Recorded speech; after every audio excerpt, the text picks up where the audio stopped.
right, welcome back everybody. Well, today we're going to do a soft, lilting acoustic ballad. No, we're not. We're going to do rock. We're going to do electric, loud rock. This is I Love Rock and Roll by Joan Jett and the Blackhearts. And it's all about the rock here, kids. So I'm going to take you through. Basically, there's 3 guitar parts that we're going to go through. There's 2 completely different rhythm guitar things that are happening. You might be interested to know. And then, of course, the lead guitar. And there's some very interesting time signature things that are actually happening in here that I never really knew were going on. So I'm going to talk through what those are. And there you go. So if this is the kind of thing that you like and you haven't done so yet, please jump down, click subscribe, ring the bell. Bell will tell you when I drop new content. I do that every single week. All my lessons have chapters in them, so you can go right to the part of the lesson that you want to see and bypass what you don't. And if you're looking for other ways to support the channel, I really appreciate that. There's thanks, just like throwing a tip in the tip jar. Or even better, you can join my Patreon page where I've got chord charts and tabs for all the lessons I do on YouTube, just like this one. Links in the description, so check it out. All right, so I Love Rock and Roll. Interestingly enough, you may not know, not written by Joan Jett in the Blackhearts. So this is a song written by 2 guys in a band called Arrows from 1975. And similar, but come on. Joan Jett's version is the version, and she totally propelled this song into what we all know, because I promise you, you would not have heard of this song if Joan Jett didn't do it, right? Okay, so we're going to go right ahead. So details about my signal chain are going to be in the description below. I'm trying out something new today. I've got a Marshall Studio 20 Plexi, and it's going into my brand new, to me, Boss 2-back amp expander, so I can run that straight into my DAW. Let me know how that's all sounding to y'all out there, but I'm going to try something new, so I'm not actually running out of speakers right now. Okay, so this is in standard tuning, and it's divided up into 2 different rhythm guitar parts. Rhythm guitar part 1, I'm going to call it Joan's part, because that's what she plays live. And she played for all accounts. She had a Gibson Melody Maker guitar, which is somewhat in between like an SG and like a Les Paul Jr., but she had a humbucker on it. So this is the closest thing I've got to that. This is very much bridge pickup. Everything in this song is bridge pickup. And yeah, so I'm going to go with this. And I've got a sound that sounds something like this. All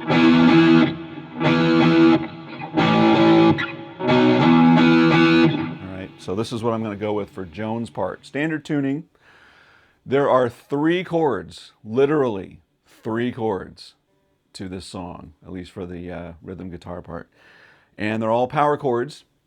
So rhythm guitar, Joan's part, the E that she plays is this, that fingering there, A and B.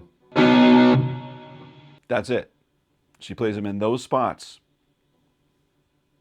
Promise. So that's all her chord shapes and and her parts. So let's just run through the intro. So the part that we all know and we associate with this song is actually kind of not what Joan plays. You know, we all associate, you know, that little thing that's happening. She doesn't play it ever on the song. So all she's doing is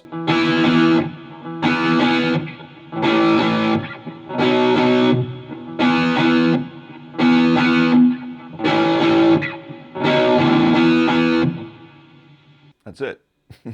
And then the little riff, and she plays it up there.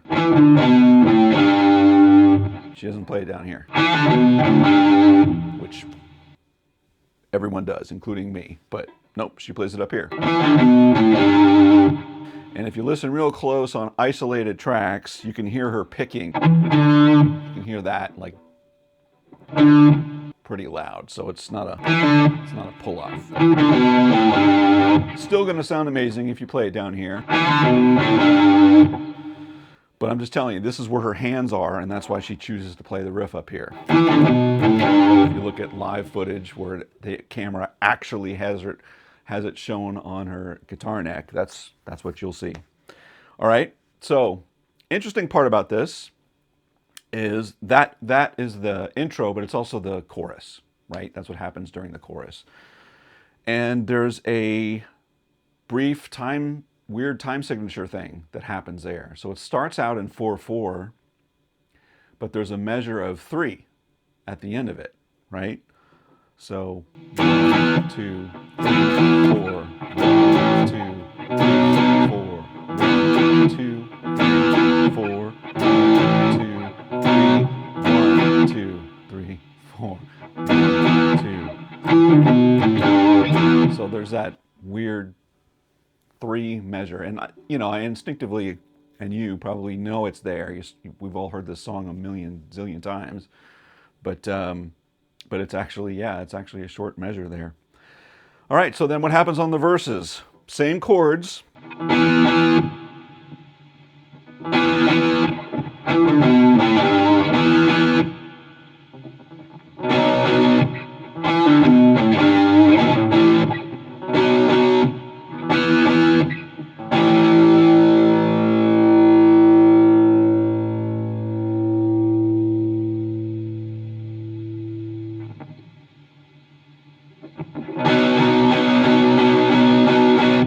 That's the pre-chorus. So here's the second part where there's an interesting time signature piece, and it's where it goes from A to B. The lyric is, beating's going strong, playing my favorite song, whatever that is.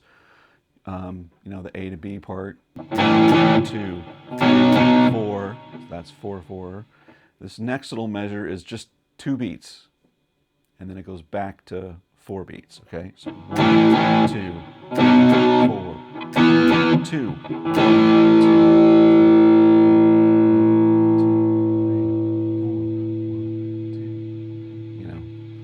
Until it gets to the pre-chorus of the beats. Back to your chorus. All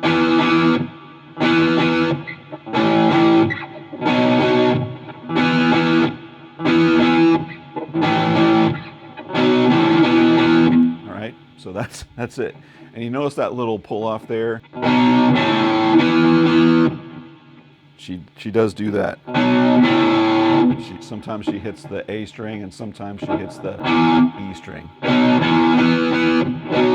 Whoop. A string and E string. Anyway, for all the total nerds out there that want to get down to that level. And then during the guitar solo, just playing the exact same thing that you do during the verse. So that's the totality of Joan's parts, the whole thing, Coming out of the guitar solo, there's just the vocal chorus, and then it just goes in and does 4 repeat instrumental choruses, and then you're out. So that's it for her part. So let's talk about rhythm guitar number 2, what's happening on there, and then we'll move on to the guitar solo. So I'm going to change guitars. Here you go.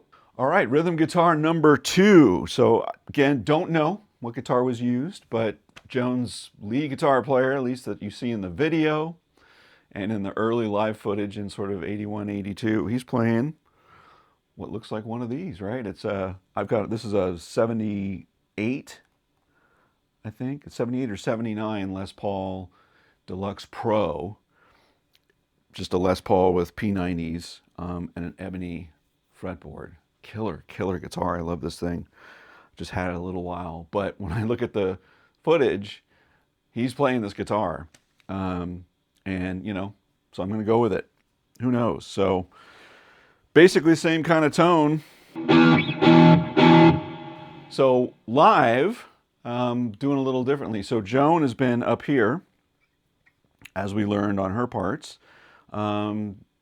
Guitar number 2 is playing down here in first position. So, and this is the guitar that's doing all that stuff, right? So his riff on the intro is.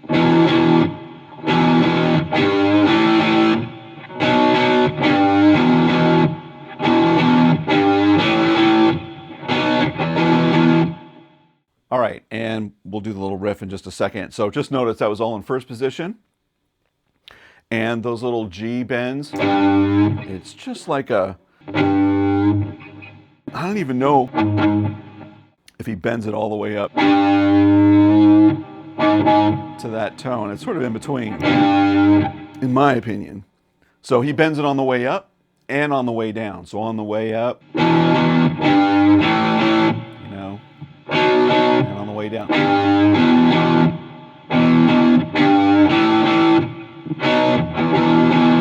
So that's the only time, by the way, that he does that he bends it on the way down. Like the whole rest of the song, never again. It's only on the intro that he does that bend going back on the way down. He only, you know, for the rest of the song, it's only on the way up to the A. So, okay, and then on the riff that closes out of that, where he's doubling Joan, you know, where Joan's there, those last, he does 2 E stabs, but it's at this position where Joan is. I think because he's closer to getting up to where he's going to go. So he plays that riff up here in the E minor pentatonic rock position. Right? So tying that last riff together. And then he's up here. And then everything's down here. So now going to the verse, he's playing everything in first position.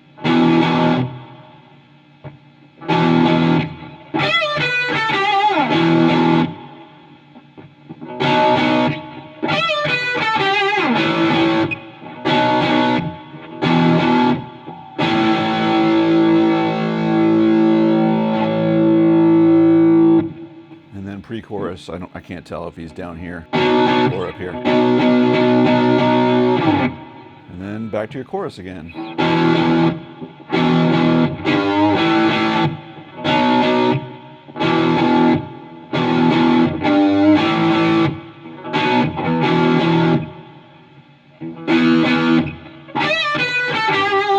So notice that little G bend on the chorus.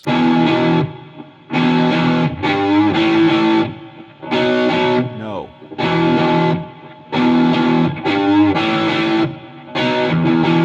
It's only on the way up to the A. So, just letting you know. Because I know it's drilled into all of our brains that he does it every single time, and he doesn't. He only does it on the way up. Okay, and so just like Joan's part, this guitar plays the exact same thing all the way through underneath the guitar solo, and then the guitar solo is overdubbed on top of that. And I'm going to stay on this guitar because that's what he plays lead in the early days and on the video. So hey, if I got the guitar, I'm going to use it, right? All right, so this solo is so killer. And it is sort of starts out in, I don't know, it sort of sounds E minor, and then it quickly sort of moves to E major, in my opinion, in terms of feel and then the scales that you're playing at the end. So it just opens with a very cleanly picked single E string low. That thing. So that little thing, he gets the sort of quasi false harmonic, and he's doing a little palm muting and scratching it with the pick a little bit, and the little bend is on the 2nd fret. So it's not the 3rd fret. It's not that. It's on the 2nd fret. Right? So clean on the E. It's the first bit of the solo. And then here's the only other place you could say that there's a chord, and it's it's an E dominant 7 triad right there. And what he does is he plays that E dominant 7, and then there's a pitch bend on it. And if he's on a Les Paul, unless he's got it outfitted with some whammy bar kind of thing, how does he do it? Well, in the video, and again, can you ever trust what you see in the videos? 99% of the time, maybe not. But this is a thing. You play that chord. You can reach over here on the headstock on these Gibsons, and you pull on the headstock this way to release tension on the string, and you get sort of a pitch bend thing, right? That's kind of cool, right?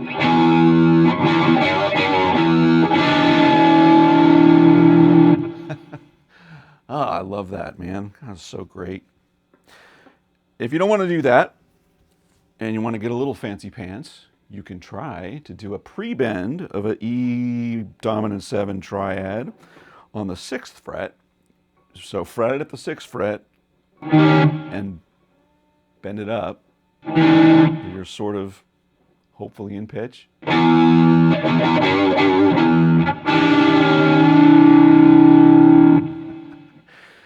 Anyway, that's a little sloppy.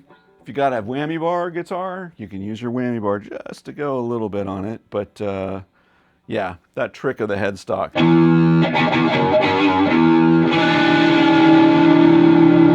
Sounds and looks super cool. Some guys bend.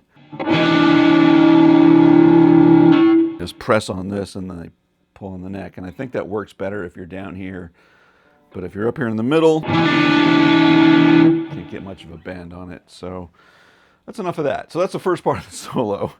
And then everything from there is on the E major pentatonic place. So the sort of happy sound right up here. Right in that spot there. So he just slides up.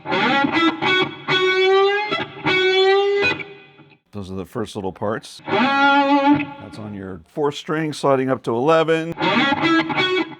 And you're doing your little bend. You catch the 12th string on the 1st fret. Bend again and get the 12th on the 2nd string. And from that point on, you're going to keep playing that B note. You're going to keep your pinky on there. And you're going to have your ring finger, your bending fingers, continue on. But you're going to keep playing that B note along with it. So for now, I'm going to take that B note out. After you play that note, these fingers are playing this. Right? But like I said, you're going to keep your pinky on there. So it's going to be, because you're ending on a piece of a B chord, because that's the chord you're playing. That's why that works. So.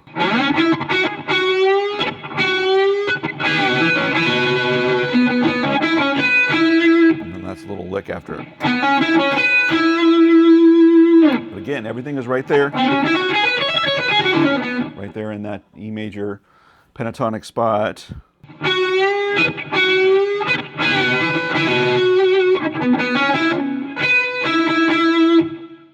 And then it's just a pure E major scale that he descends down the neck.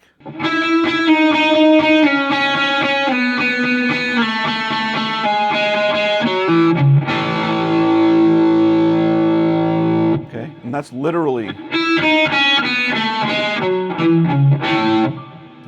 then get to your A. So it's literally a, the E major scale, but he picks it with that pattern, da-na-na, da-na-na, and slide down.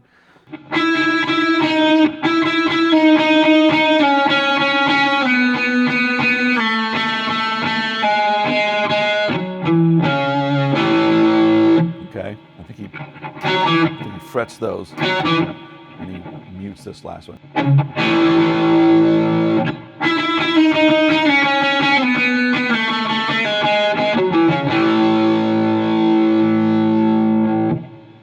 And that's your guitar solo.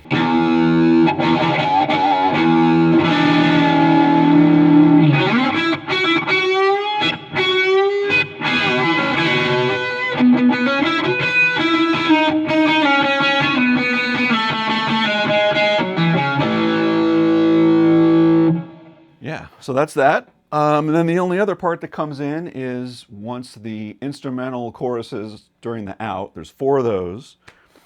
On the last 2, there's an E octave that comes in. So it's just fretted here. Those, and you're just that kind of a thing as the chords are doing.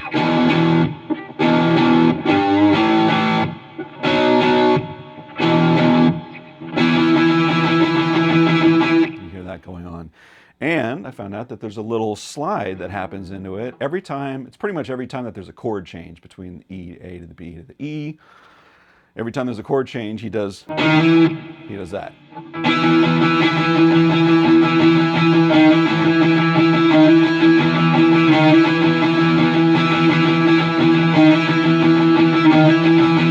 So that's what's going on for those last two measures until the end of the song. All right. By the way, listen to the drums on that song. And what's interesting to me is it's very tame.